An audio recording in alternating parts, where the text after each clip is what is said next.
मुलाखत होती, किशोर तिवारी. तो म्हणते मी तुमच्यावर आरोप का करतो, तर त्यानं स्पष्ट सांगितलं मी काय तुमच्यावर आरोप करतो. तर ते थोडं नीट ऐकून घ्या, म्हणजे कशा पद्धतीचे लोक असतात.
हे अवस्था आहे सध्या राज्यामध्ये.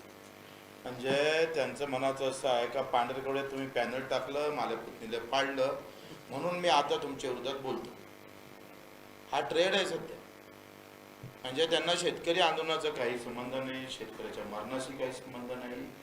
असं सगळेच जण कोणाकोणाचे दुखापती झाल्या ते सगळे अंगावर यायला सुरुवात केली आहे.